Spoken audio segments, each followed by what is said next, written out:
love you.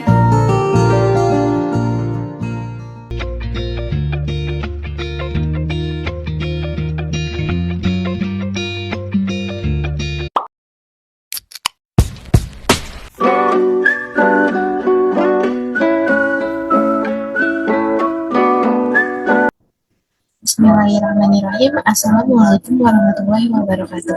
Teman-teman, perkenalkan aku Isnaini Kamila dengan NIM 110162305. Aku dari program studi teknologi pendidikan kelas B.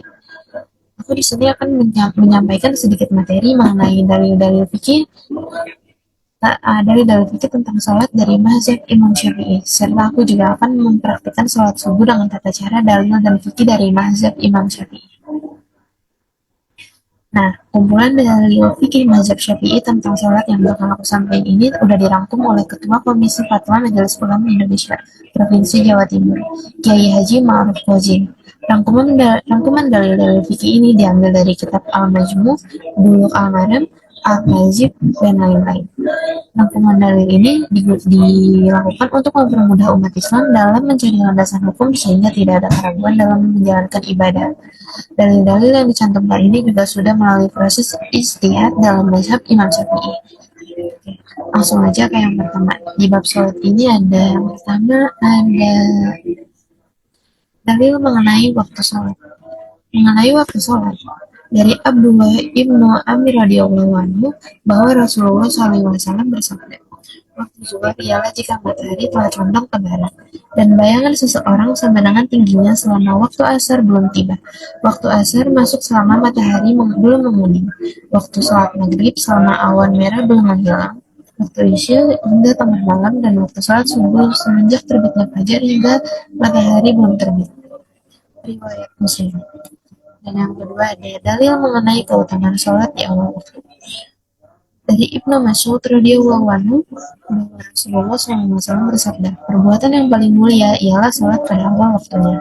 Hadis riwayat dan Sahih menurut Tirmizi dan Hakim, asalnya Bukhari Muslim. Dan yang ketiga ada dalil mengenai boleh mengakhiri waktu sholat. Boleh mengakhiri waktu sholat menurut hadis Bukhari Muslim dari Jabir, ada kalanya beliau melakukan sholat isya pada awal waktunya, dan ada kalanya beliau melakukannya pada akhir waktunya. Jika melihat mereka telah berkumpul, beliau segera melakukannya, dan jika melihat mereka terlambat, beliau mengakhirinya. Sedangkan mengenai sholat subuh biasanya Nabi SAW menurunkan pada masa sholat. Dalil mengenai batas akhir menemukan waktu sholat. Dari Abu Hurairah radhiyallahu anhu bahwa Nabi SAW bersabda, barang siapa yang telah mengerjakan satu rakaat sholat subuh sebelum matahari terbit, maka ia telah mendapatkan sholat subuh, dan barang siapa yang telah mengerjakan satu rakaat sholat asar sebelum matahari terbenam, maka ia telah mendapatkan sholat asar. Muttafaq alaih. Ini ada dalil syarat sah sholat mazhab Syafi'i. Yang pertama harus suci. Dari Ali ibn Abi Thalib radhiyallahu anhu bahwa Rasulullah SAW bersabda, apabila seseorang di antara kamu kentut dalam sholat, maka hendaknya ia membatalkan sholat, berwudu, dan mengulangi sholatnya. Riwayat Imam 5, Sahih menurut Ibnu Hibban. Dan yang kedua ada menutup aurat. Dari Jabir radhiyallahu anhu bahwa Nabi SAW bersabda kepadanya, apabila kain itu lebar, maka berkerudunglah dengannya, yakni dalam sholat. Menurut riwayat Muslim, maka selempangkanlah di antara dua ujungnya, dan apabila sempit, maka bersarunglah dengannya. Muttafaq alaih. Dari Aisyah radhiyallahu anhu bahwa Nabi SAW bersabda, Allah tidak akan menerima sholat seseorang perempuan yang telah haid atau telah balik kecuali dengan memakai kerudung. Riwayat Imam 5 kecuali Nasai dan dinilai sahih oleh Ibnu Huzaimah. Yang ketiga ada menghadap kiblat. Dari Anas bahwa Rasulullah SAW bersabda, barang siapa sholat seperti sholat kami dan menghadap ke kiblat kami, Ka'bah, dan makan sembelihan kami, maka dia adalah muslim. Hadis riwayat An-Nasai. Dan yang keempat ada menjauhi tempat najis.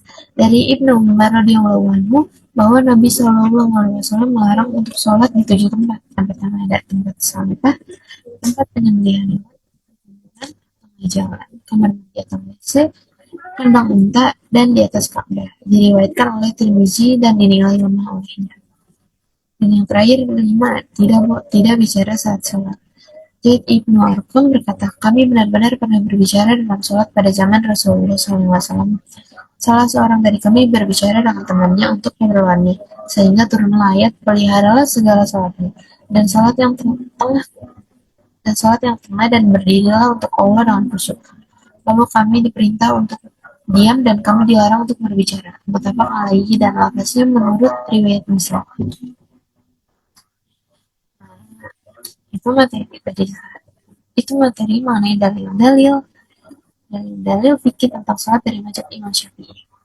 Nah, selanjutnya kita akan masuk ke praktik sholat subuh dengan tata cara dalil fikih mazhab Imam Syafi'i. Simak videonya ya.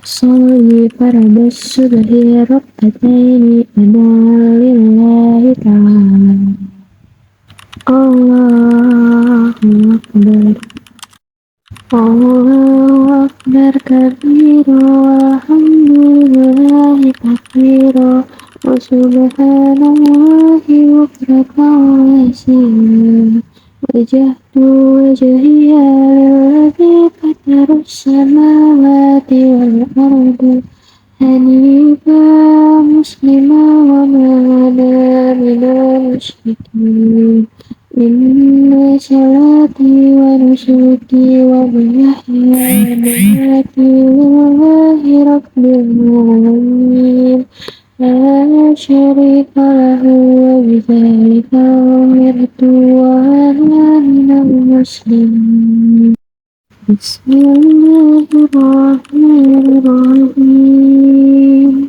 الحمد لله رب العالمين الرحمن الرحيم مالك يوم الدين إياك نعبد وإياك نستعين اهدنا الصراط المستقيم صراط الذين أنعمت عليهم غير المغضوب عليهم ولا الضالين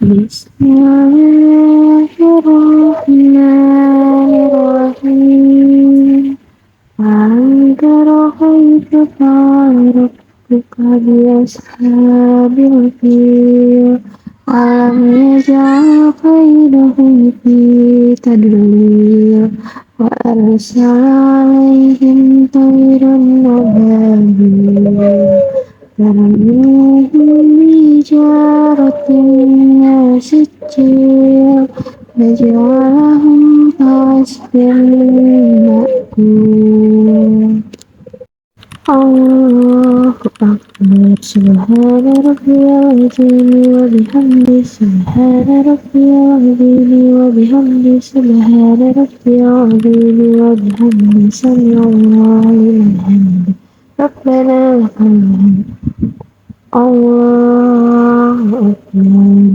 سبحان ربي الأعلى وبحمده سبحان ربي الأعلى وبحمده سبحان ربي الأعلى وبحمده الله أكبر رب اغفر لي وارحمني واجبرني وارفعني وارزقني واهدني وعافني وارضني الله أكبر سبحان ربي الأعلى وبحمده سبحان ربي الأعلى وبحمده سبحان ربي الأعلى وبحمده الله